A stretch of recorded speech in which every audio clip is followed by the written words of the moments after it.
احباب گرامی، سورہ یاسین سے لے کر سورہ زمر تک کی جو صورتیں ہم نے ملاحظہ کی ہیں اور اس کے بعد 26ویں پارے کی پہلی صورت تک جتنی بھی صورتیں ہمارے سامنے آئیں گی، ان سب صورتوں میں ایک چیز مشترک ہوگی کہ اللہ سبحانہ و تعالی ان ساری صورتوں کے آغاز میں ہی قرآن کے نازل کرنے کی دلیل دیتے ہیں اور یہ ذکر فرماتے ہیں کہ یہ قرآن نازل کیا گیا ہے، جیسے کہ آپ نے یہاں پر ملاحظہ کیا، اس رب کی طرف سے جو غالب ہے اور حکمت والا ہے۔ سورہ یاسین میں ہم نے پڑھا والقرآن الحکیم انک لمن المرسلین علی صراط مستقیم تنزیل العزیز الرحیم۔ یہ قرآن نازل کیا گیا ہے اس اللہ کی طرف سے جو بڑا غالب ہے، بڑا مہربان ہے۔ سورۃ حامیم السجدہ 24ویں پارے کی آخری صورت ہے، اس میں ہم پڑھیں گے تنزیل من الرحمن الرحیم۔ یہ اس کی طرف سے نازل کیا گیا ہے جو نہایت مہربان ہے، بہت رحم کرنے والا ہے۔ اور اسی طرح سے سورۃ المؤمن جو اس کے بعد والی صورت ہے، اس میں ہم پڑھیں گے العزیز العلیم۔ یہ ایسے غلبے والے کی طرف سے نازل کیا گیا ہے جو نہایت علم رکھتا ہے۔ اور ایک مقام پر یہی آیت دوبارہ، بلکہ دو مزید مقامات پر یہ آیت دوبارہ ریپیٹ کی جائے گی، ایک سورۃ الجاثیہ میں جو 25ویں پارے میں ہے اور ایک سورۃ الاحقاف جو 26ویں پارے میں ہے۔ اور یہ جو صورتیں آگے آ رہی ہیں اس صورت کے بعد، یہاں سے یوں کہہ لیں کہ ایک گروپ شروع ہو رہا ہے، ایک نیا گروپ۔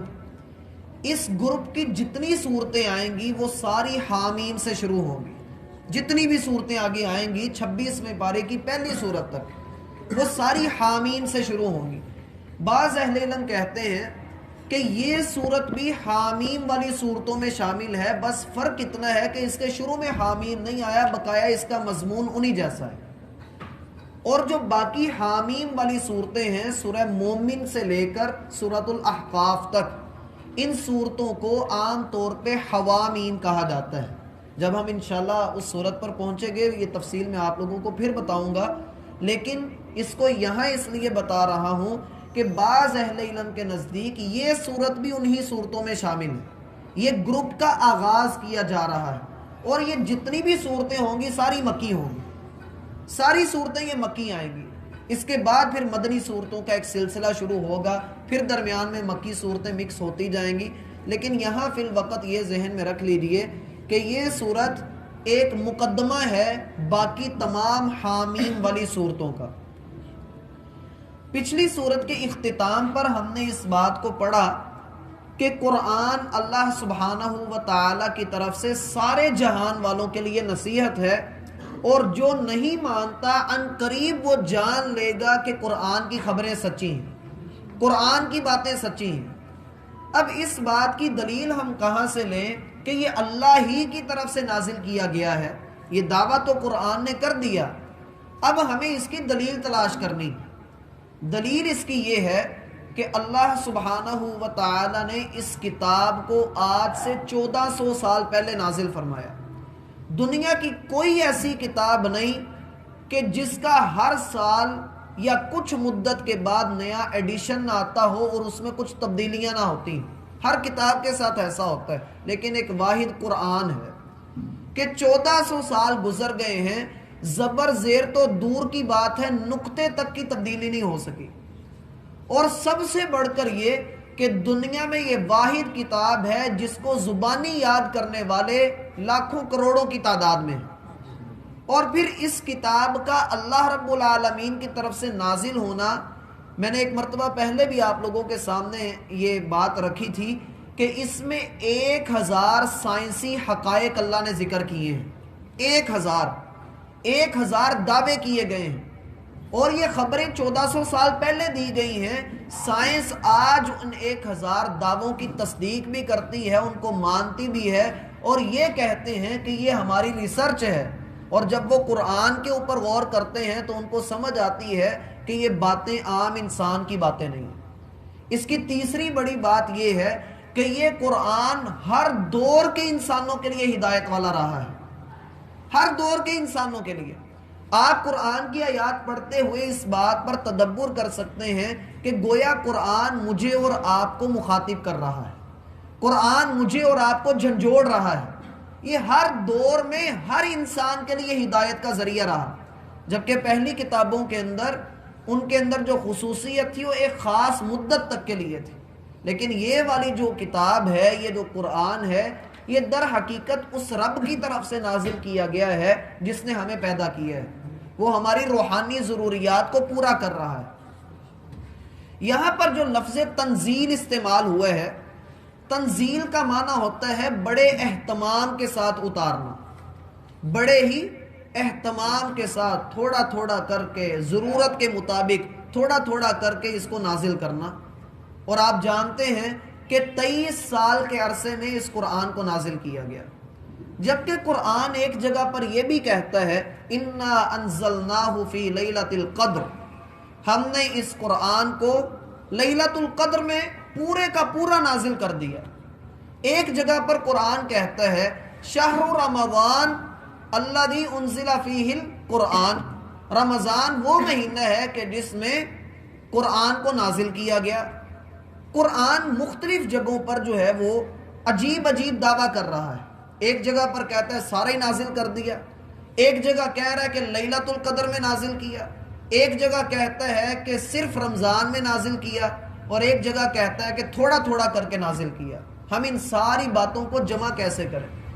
ان ساری باتوں کو جمع اس طرح سے کیا جائے گا کہ لیلۃ القدر رمضان میں آتی ہے، لہٰذا قرآن کا رمضان میں نازل ہونا تو ثابت ہو گیا، لیکن کیا قرآن کا سارا نازل ہونا صرف رمضان میں ہی ہوا ہے، اس کے علاوہ کسی مہینے میں نہیں ہوا؟ تو یہ بات درست نہیں ہوگی۔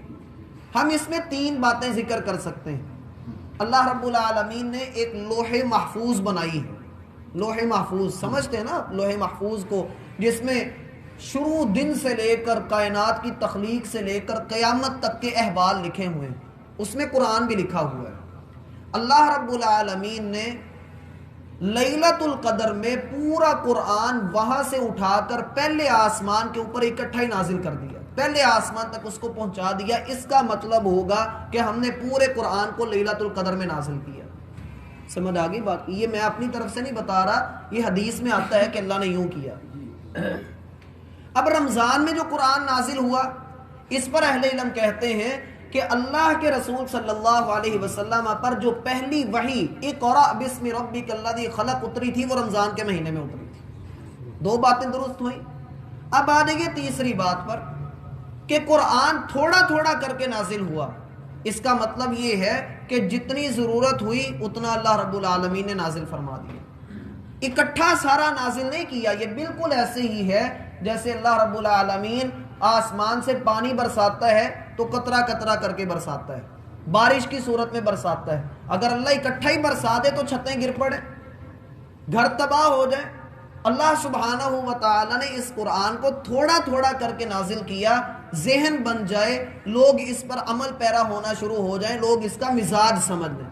اس کی مثال یہ ہے کہ اللہ سبحانہ و تعالی نے پہلے شراب کے بارے میں ارشاد فرمایا کہ اس میں فائدہ بھی ہے اور نقصان بھی ہے، لیکن اس کا نقصان اس کے فائدے سے بڑا ہے۔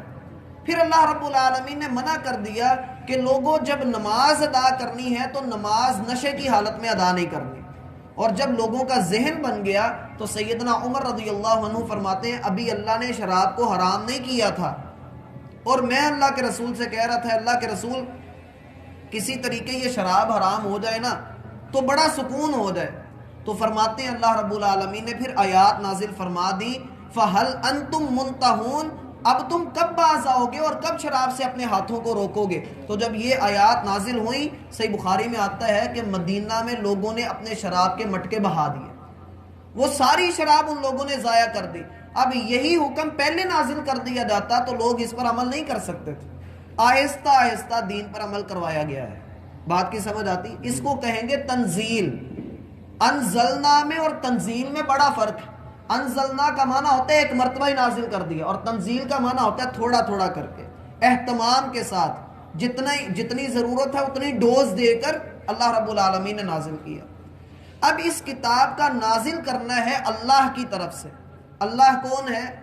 جو ساری کائنات کا اور جو اس کے بعد ہے وہ سب کا جاننے والا ہے، وہ ابد سے ہے، وہ ازل سے ہے، ابد تک رہے گا، اور اس کو الحی القیوم کہا جاتا ہے۔ وہ لوگوں کو زندگیاں دیتا ہے، وہ پرندوں کو آسمان پر اڑتے ہوئے سہارے دیتا ہے، وہ ہر کسی کا پالنے والا ہے۔